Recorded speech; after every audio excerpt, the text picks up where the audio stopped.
예수를 믿는 우리 그리스도인들을 가리켜서 여러 가지 붙여진 이름이 있고 그 이름마다 특성이 있습니다. 예수님께 친히 말씀하시기를 나는 포도나무요 너희는 왜 가지라. 여러분, 나무와 가지는 불과 분리의 관계입니다. 이 말씀은 우리는 예수님을 떠나서는 살 수가 없고 아무 열매도 맺을 수가 없다, 그런 뜻입니다. 없음을 보여줍니다. 그리고 고린도후서 5장 17절에는 예수 믿고 구원받은 성도를 가리켜 누구든지 그리스도 안에 있는 자는 새로운 피조물이라. 이전 것은 지나갔으니 보라 뭐에 새 것이 되었도다. 다시 말하면 창조 후에 우리는 새로 지으심을 받은 New Creation. 예수를 믿는 순간부터 우리 속에 새 영, 새 마음이 주어졌고 성령으로 새롭게 되어 거듭나서 하나님을 따라서 의와 진리의 거룩함으로 새로 지으심을 받은 새 사람이 되었다는 것입니다. 이전과는 본질적으로 다른 존재가 되었고 전혀 다른 삶을 사는 새 사람이 되었다는 것입니다. 이것이 New Creation. 그리고 예수님은 우리를 이 어두운 세상 속에서 빛을 비추는 세상의 소금이요 빛이라 그렇게 불러주셨습니다. 세상의 빛이요 왜? 소금이다. 자, 오늘 본문에서 사도 바울은 우리를 가리켜 질그릇에 보배를 담은 자라 그렇게 말씀하고 있습니다. 7절이죠. 우리 7절 말씀 우리 다 같이 읽습니다. 시작. 우리가 이 보배를 질그릇에 가졌으니 이는 심히 큰 능력이 하나님께 있고 우리에게 있지 아니함을 알게 하려 함이라. 자, 이러 보세요. 원래 우리는 어떤 존재? 질그릇 같은 존재라는 거예요.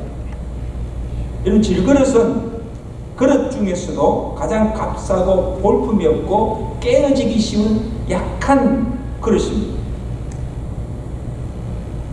그러므로 질그릇 그 자체로는 아무 가치가 없는 한 줌의 흙덩어리에 불과한 존재라는 것입니다.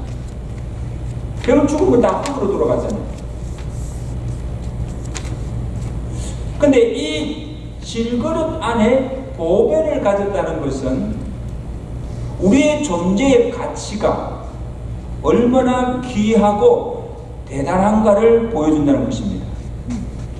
마치 밭속에 감춘 보화처럼 질그릇 안에 담긴 보배 때문에 우리가 존귀한다는 것입니다. 그렇게 믿습니까? 자, 그러면 여기 질그릇 안에 담긴 보배가 무엇인가? 본문 6절에 그 보배는 하나님의 영광을 아는 빛이다. 오늘 설교 제목입니다. 그래서 하나님의 영광을 아는 빛. 하나님의 영광을 아는 빛. 이게 무엇일까? 어두운 데에 빛이 비치라 말씀하셨던 6절이죠. 어두운 데에 빛이 비치라 말씀하셨던 그 하나님께서 예수 그리스도의 얼굴 안에 있는 하나님의 영광을 아는 빛을 어디에? 우리 마음에 비추었느니라. 이런 놀라운 말씀이에요. 자, 태초에 하나님이 어둠과 혼돈 가운데 있는 이 세상에 빛을 창조하셨습니다. 창세기 1장 3절이죠. 하나님 이르시되 빛이 있으라 하심에 빛이 있었고, 빛을 창조하실 뿐 아니라 하나님의 빛이십니다. 그래서 이 빛은 이 세상의 어둠을 밝히는 빛만 아니라 죄와 무지로 어두웠던 우리 인간의 마음에 예수 그리스도의 얼굴에 있는 하나님의 영광의 빛을 비추어 주셔서 우리로 하여금 예수를 통해 하나님을 알게 하고 믿음으로 구원과 생명을 얻게 하는 빛이다 하는 것입니다. 그래서 이 빛은 단순히 빛을 발하는 발광체가 아니고 하나님의 영광을 아는 빛, 예수 그리스도를 알게 하는 생명의 빛을 의미합니다. 그래서 그 영광의 빛을 받은 자만이 그의 눈이 밝아져서 예수를 알게 되고 믿음으로 구원을 얻게 된다는 말씀입니다.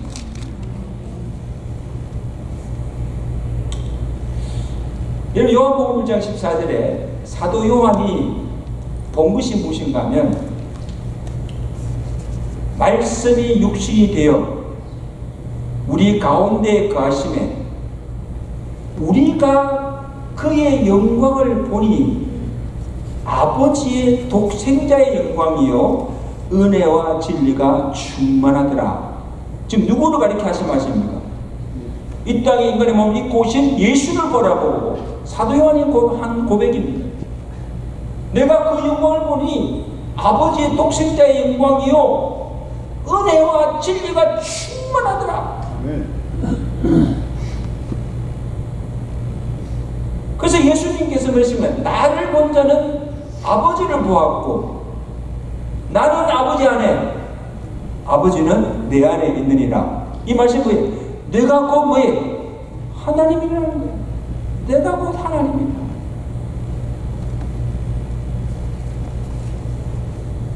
근데 그 당시 사람들은 말씀이 육신이 되어 오신 이 인자를 알아보지 못하였고 영접지도 아니하였습니다. 요한 1장 9절에 보세요. 그가 세상에 계셨으며 세상은 그로 말미암아 지은 바가 되었으되 세상이 그를 알아보지 못하였고 자기 땅에 오매 자기 백성이 영접지도 아니하였다. 하나님이 땅에 인간의 몸을 입고 오셨는데 그가 누군지 알아보지 못했다는 거예요. 여러분, 왜 알아보지 못하였을까? 죄로 그들의 눈과 마음이 어두워져서 빛으로 오신 예수를 알아보지 못하고 믿지 못한 겁니다.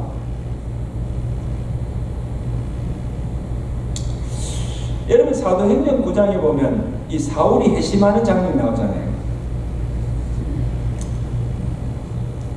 핍박자 사울이 이제 예수를 믿는 자들을 잡아 죽이려고 다메섹 동안으로 가다가 하늘로부터 강한 빛이 그를 둘러서 비추어서 땅에 엎드려지게 됩니다. 이때 사울에게 비추어진 빛은, 잘 들으세요, 비춘 빛은 태양빛이 아니고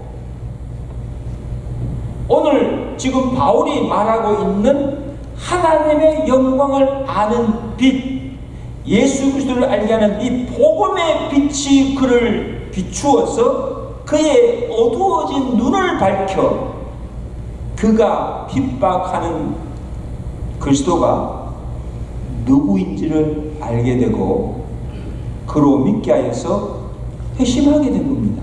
네. 자, 보세요. 사울이 땅에 엎드려질 때 하늘에서 다시 음성이 들립니다. 사울아, 사울아, 내가 왜 나를 핍박하느냐? 그때 바울이 주여 누시니까. 그때 주님을 했습니까? 나는 내가 핍박하는 예수라. 부활하신 주님입니다. 나는 지금 내가 핍박하는 예수다.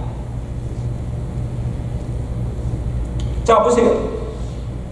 하나님께서 예수를 알지 못하고 어둠 속에 거하던 그 사울의 마음 속에 하나님의 영광을 아는 빛을 강하게 비추어 주심으로 그 빛을 받아서 자기가 핍박하는 예수가 그리스도이심을 알게 하고 믿게 하여 그로 구원을 받게 할 뿐 아니라 그를 이방의 빛을 비추는 사도로 되게 하신 줄로 믿습니다. 놀라운 역사예요. 그래서 사울이 변하여 바울이 될 거예요.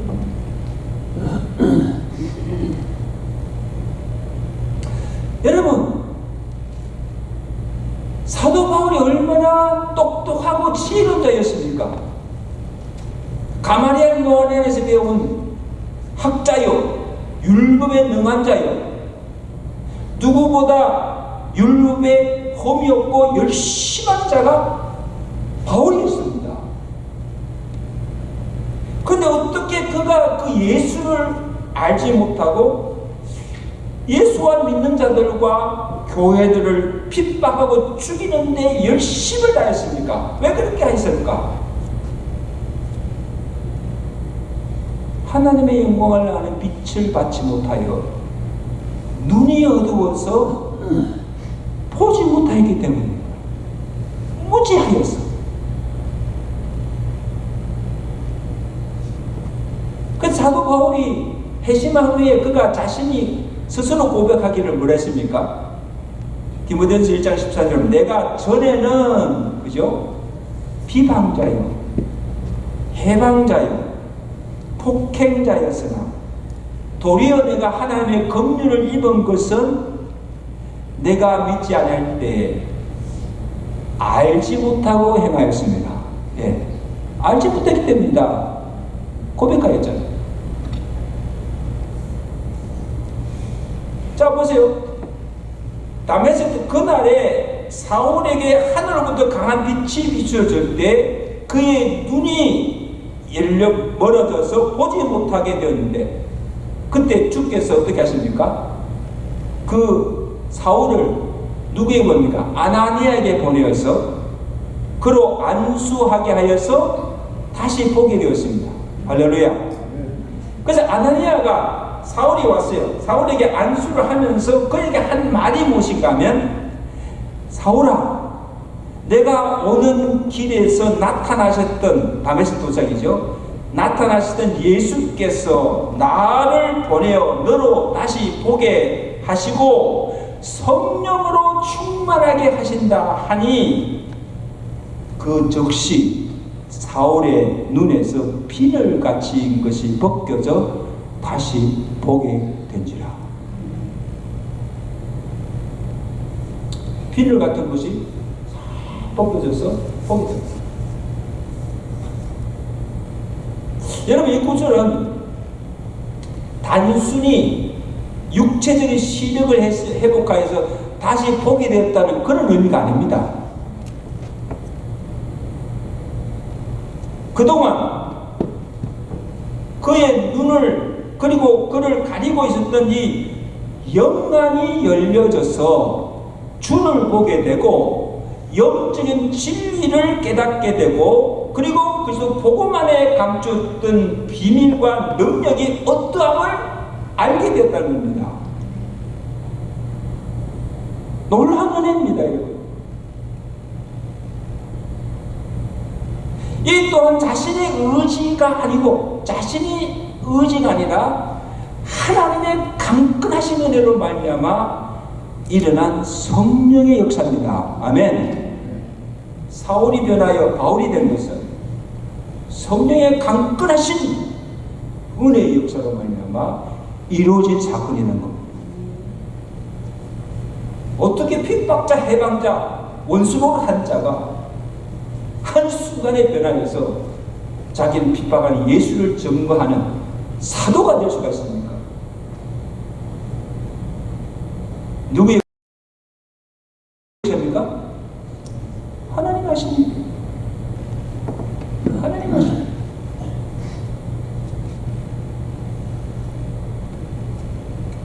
여러분 오늘 저와 여러분들도 이 사도 바울처럼 이전에는 죄와 어둠 속에서 거하던 자요 우리의 영안이 가리워서 예수를 알지도 못하고 영적 진리에 무지하던 자가 되었습니다. 정말 무지하던 자들이었어요.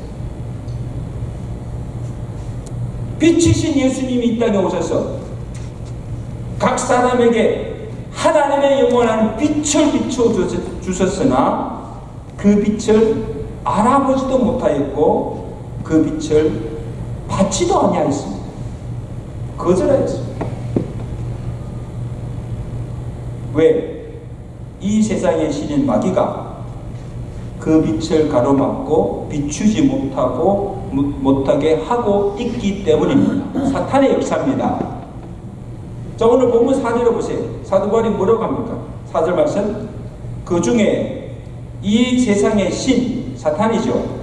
믿지 아니하는 자들의 마음으로 혼미하게 하여 그리스도의 영광의 복음의 광채가 비치지 못하게 함이니 그리스도는 하나님의 형상이니라. 자, 보세요. 여러분, 예수님 당시에도 빛이신 예수님께서 이 땅에 오셨으나 세상은 그 빛을 알아보지 못하였습니다. 그리고 그 빛을 받지도 아니하였습니다. 거절하였습니다. 왜? 요한복음 1장 9절 보세요.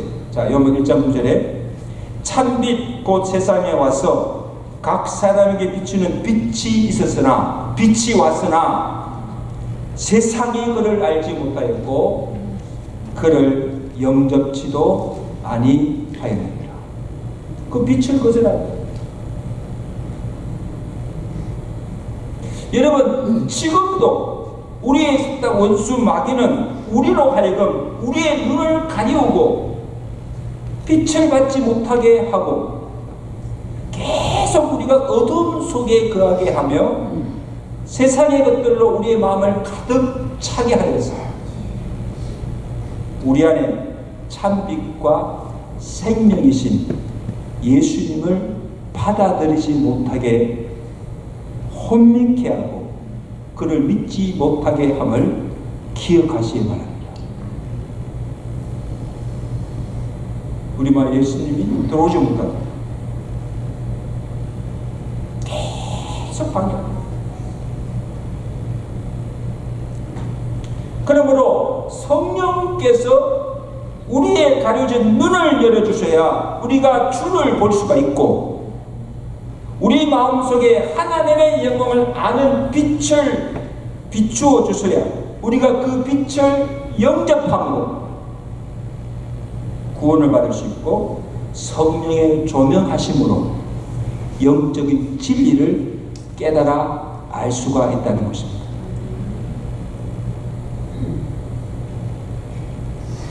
저는 오늘 우리 교회에 속한 모든 성도님들이 하나님의 영광에 아는 빛이 비추어져서 가려웠던 영안이 열려져서 주를 보게 되고 하늘에 속한 신령한 것들을 보고 경험하여 어둠에서 빛으로 사망에서 생명의 길로 나아가는 은혜가 있어지기를 주가 간절히 축원합니다.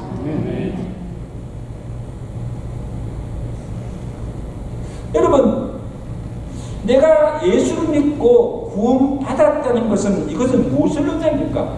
이게 무슨 의미예요? 잘 들으세요. 빛으로 오신 예수님을 내 마음속에 영접하여 어두움에서 벗어나 빛의 자녀가 되었다는 것입니다. 우리는 어둠에 속한 자였는데 예수를 믿음으로 빛에 속한 자녀가 되었다는 것입니다. 이게 구원받았다는 의미예요. 그래서 나는 빛의 자녀입니다. 요한복음 8장 12절에 나는 세상의 빛이라 나를 따라오는 사람은 나를 믿는 사람은 결코 어둠 속에 다니지 아니하고 생명의 빛을 얻으리라. 여러분, 빛과 어둠은 함께 공존할 수 있어요, 없어요? 공존할 수 있어요, 없어요? 빛이 들어오면요, 어둠은 그냥 자연스럽게 물러가게 돼요. 깜깜할 때 본당에 불이 탁 켜면요, 어둠은 한순간에 사라지고 빛이 되고 함께 공존할 수가 없어요. 그러면 우리가 빛 가운데 산다는 것은 빛 대신 예수님과 늘 함께 동행하며 어둠의 일을 벗고 빛의 자녀로 산다는 것입니다. 이게 예수 믿는다는 겁니다. 에베소서 5장 8절이죠. 너희가 전에는 어둠이더니 이제는 주 안에서 뭐에? 빛이라. 빛의 자녀들처럼 행하라. 빛의 열매는 모든 착함과 어려움과 지실함에 있느니라. 음행과 온갖 더러운 것과 탐욕은 너희 중에서 이름조차도 부르지 말라. 이는 성도에게 마땅함 아니라. 여러분, 여기서 언급하신 음행, 온갖 더러운 것과 탐욕은 뭐예요? 어둠에 속한 일입니다. 그런 것은 성도라면 이름도 부르지 말라. 악은 모양이라도 버리라. 왜? 우리는 빛 가운데 사는 자들인데 어둠의 일을 벗어버려야 돼요. 여전히 어두운 가운데서 그런 악한 일을 행하고 있다면 우리는 빛의 자녀가 아니라는 것입니다.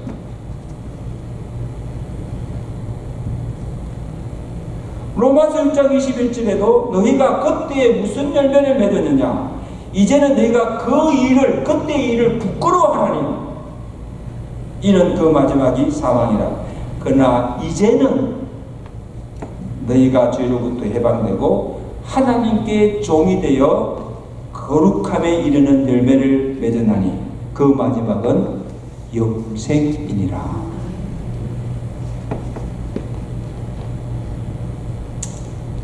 사랑하는 성도 여러분, 우리는 원래 어둠에 속하여서 이 부끄러운 어둠의 일을 행하며 살다가 결국 사망에 이르게 된 자들이었습니다.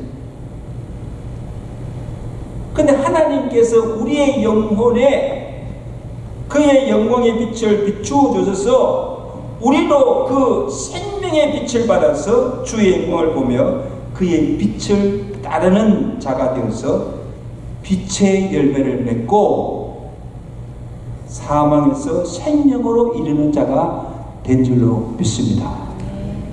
이게 놀라운 축복이다.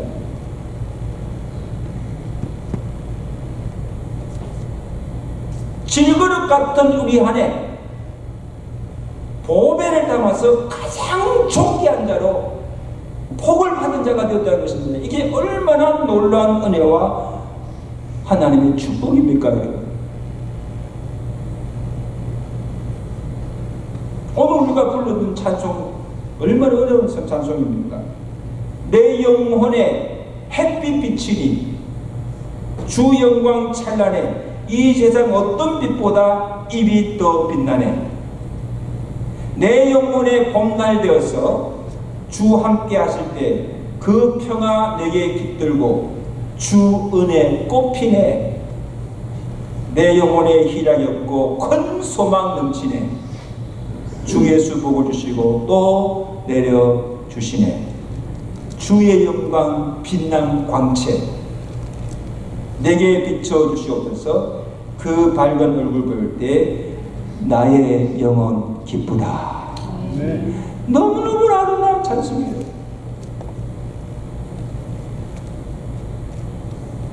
여러분, 오늘 이 찬송이 날마다 우리가 하나님께 드리는 찬양이 되시고 간절히 바라는 기도가 되시기를 간절히 바랍니다.